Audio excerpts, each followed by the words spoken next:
এবার দেখাবো নেতার টেবিলে টাকার পাহাড়। ভাইরাল ভিডিওয় বারাসাতে রীতিমতো চাঞ্চল্য। প্রথমে ভাইরাল ভিডিওটা দেখুন আপনারা। গিয়াসউদ্দিন মন্ডল সহ সভাপতি, বারাসাত এক পঞ্চায়েত সমিতি।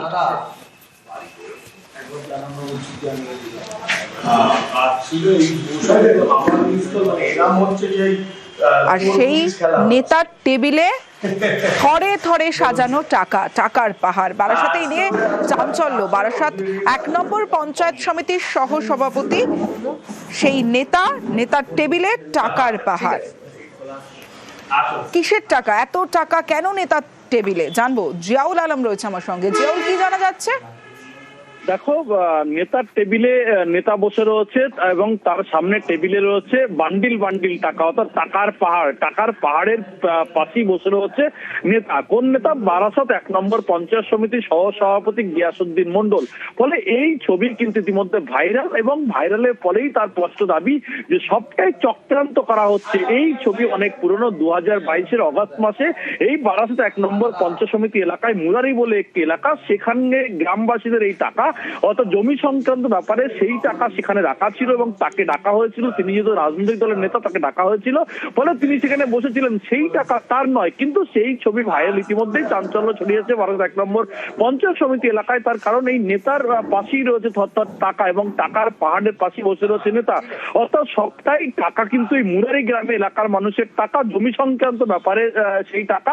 ফলে এই টাকা তার নয়, কিন্তু তিনি এটাও বললেন যে এটা পুরোটাই চক্রান্ত করে তাকে ফাঁসানো হচ্ছে। তার কারণ গত দুদিন আগেই বারাসাত পঞ্চায়েত সমিতি এলাকায় সেখানে দেখা গেছিল একটি রাতের অন্ধকারে জেসিপি দিয়ে প্রায় ৭-৭টি দোকান ভাঙচুর হচ্ছে।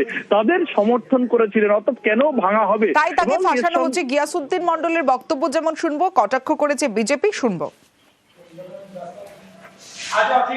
সোশ্যাল মিডিয়ায় যেটা ভাইরাল হয়েছে, আমার যতটুকু মনে হয় ওটা ২০২২ সালের মানে আগস্টের ছবি। ওটা মানে মুরালি গ্রামের কিছু লোক একটা জমি সংক্রান্ত বন্ধু বান্ধবের মধ্যে সেখানে লেনদেন চলছিল, সেই জন্য আমি আর কি প্রেজেন্ট ছিলাম ওখানে। এবং যারা বর্তমানে জমিটা মানে নিয়েছিল তার মধ্যে মানে শরীফ মন্ডল, মানে হ্যাঁ শরীফ বিশ্বাস প্রেজেন্ট আছে আমার সঙ্গে। এই টাকা যত সম্ভব টোটাল মুরালি গ্রামের লোকজনদের, কেউ বা কারা চক্রান্ত করে ফাঁসানোর চেষ্টা করেছে আমাকে। তদন্ত করুক, দল তদন্ত করুক, আমি তো বলছি দল তদন্ত করুক। গিয়াসউদ্দিন মন্ডল হচ্ছে একজন জমি মাফিয়া। এইভাবে যেভাবে জনগণের টাকা লুট করছে, আমি ইডি এবং সিবিআইকে বলবো সুমোটো কেস করে এই গিয়াসউদ্দিন মন্ডল এবং তার সঙ্গে যারা জড়িত এই সমস্ত দুর্নীতির সঙ্গে, তাদেরকে অবিলম্বে গ্রেপ্তার করে ইডি হেফাজতে নিয়ে টোটাল এই ধরনের টাকার যে উৎস সেটাকে তদন্ত করে তাদেরকে উদ্ধার করার দরকার। ক্লাস 8-এর ছাত্রের শ্লীলতাহানিতে অভিযুক্ত বিজেপি নেতা। ইসলামপুরের ঘটনায় চাঞ্চল্য।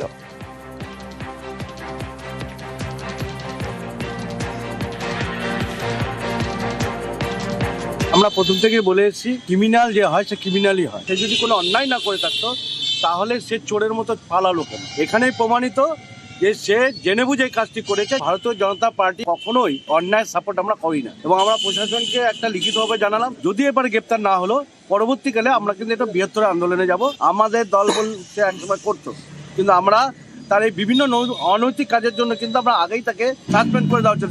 সে শোকজ অবস্থায় ছিল এবং দলের সমস্ত দায়িত্ব থেকে তাকে মুক্ত করা হয়েছে। এই নৃশংস ঘটনার প্রতিবাদে টাউন তৃণমূল কংগ্রেসের পক্ষ থেকে বৃহত্তর আন্দোলনে নামবো। ২৬ তারিখে নাকি বিজেপি নাকি তাকে বহিষ্কার করেছে।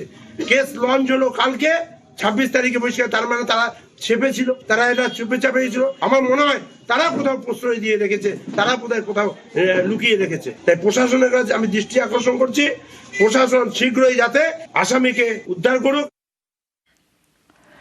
সরকারি টাকায় তৈরি যাত্রী প্রতীক্ষালয়, রাতারাতি পার্টি অফিস।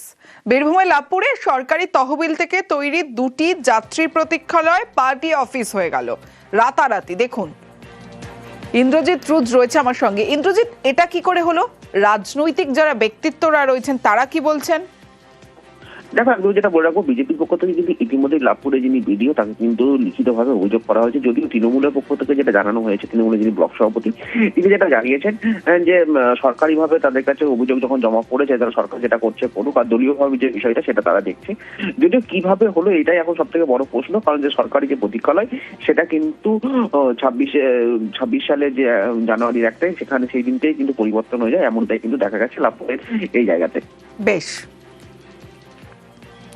বিডিও সাহেবের কাছে অভিযোগ হয়েছে, আমরা শুনেছি, এবং চাই প্রশাসনিক যে সিদ্ধান্ত নেবে বা দেখে আমরা সেই সিদ্ধান্তের অনুসারী হব।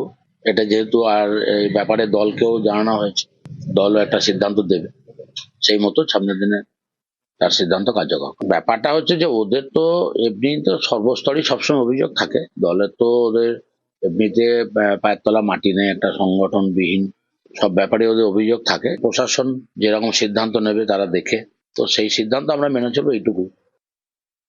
আমাদের অভিযোগ হচ্ছে তৃণমূলের যে দখলদারি সেটা এখনো বিদ্যমান। তার উদাহরণ তাঁতবান্দি বাস স্ট্যান্ডের যে একটা যাত্রী প্রতীক্ষালয় ছিল, সেটা বিগত 6 মাস আগে তৃণমূলের পার্টি অফিসে পরিণত হয়েছে, এবং বর্তমানে 1/1/2026 বিপুটিকুড়ির বাস স্ট্যান্ডে যে যাত্রী প্রতীক্ষালয়টা ছিল সেটাও রং করে তৃণমূলের পার্টি অফিসে পরিণত করা হলো। আমরা বিডিওকে লিখিতভাবে অভিযোগ জানিয়েছি মেলের মাধ্যমে, আমরা আজকালের মধ্যে ডিএমকে এটা লিখিত অভিযোগ জানাবো।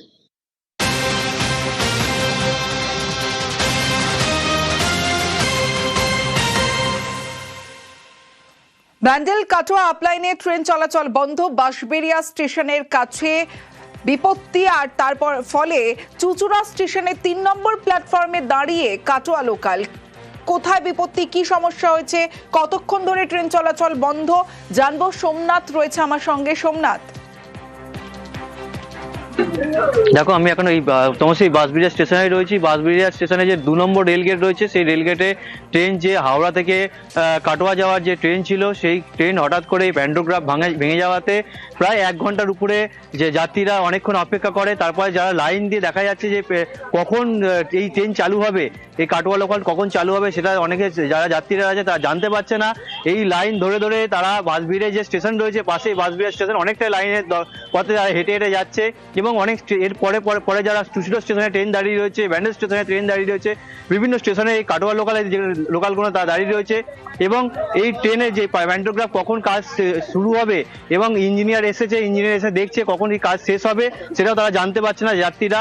এখন তারা এই যে তোমার দেখানোর চেষ্টা করব, দেখো এই অটো, এই যে রেল লাইনে যে অটো করে কোনো রকম ভাবে তারা স্টেশনে যাওয়ার চেষ্টা করছে, এবং যে পাশেই বাঁশবেড়িয়া স্টেশন রয়েছে, ত্রিবেণী স্টেশন রয়েছে, তারা অন্যান্য স্টেশন দিয়ে যদি যাওয়ার চেষ্টা করছে।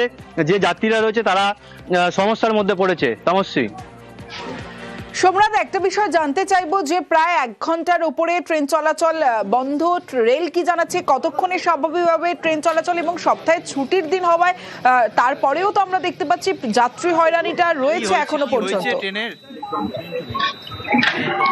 দেখো, রেলের তরফ থেকে জানানো হচ্ছে যে ইঞ্জিনিয়ার এসেছে, ইঞ্জিনিয়ার দেখছে কোন জায়গাটায় প্যান্টোগ্রাফ ভেঙেছে বা আর কি কি ত্রুটি রয়েছে সেগুলো দেখছে। ইঞ্জিনিয়াররা এখন ট্রেনের মধ্যেই, যে লোকাল ট্রেন যেটা লাইনের মধ্যে দাঁড়িয়ে রয়েছে, সেই ট্রেনের মধ্যে দেখছে যে কোন জায়গাটা প্যান্টোগ্রাফ ভেঙেছে, সেগুলো দেখছে। কতক্ষণের মধ্যে তারা তাড়াতাড়ি চেষ্টা করছে ইঞ্জিনিয়ার যে তাড়াতাড়ি দ্রুততার মধ্যে তারা এই কাজ শেষ করে যাতে লোকাল ট্রেন আবার কাটোয়া লোকাল ছাড়া যায় সেই ব্যবস্থা করছে। বেশ সোমনাথ, কি সমস্যায় পড়ে গেলাম দাদা।